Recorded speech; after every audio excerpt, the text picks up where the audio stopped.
જો આપણી ભાખરી સરસ બની ગઈ છે।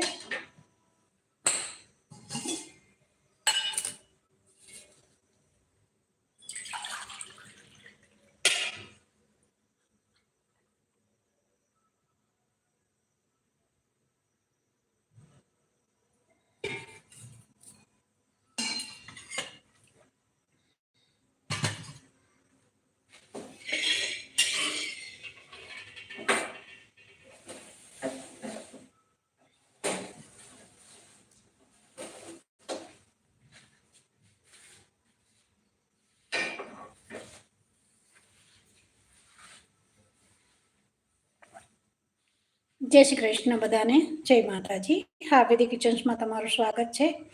નમસ્તે બધાને, રાધે રાધે। આજની રેસીપી આપણી બની ગઈ છે। મકાઈના લોટમાંથી આજે આપણે ભાખરી બનાવી છે ફ્રેન્ડ્સ। હા, નમસ્તે બધાને। તમારી ઘણા બધાની આઈડી નવી દેખાઈ રહી છે, ચેનલને જરૂરથી સપોર્ટ કરતા રહેજો। હા, જય શ્રી કૃષ્ણ તમને।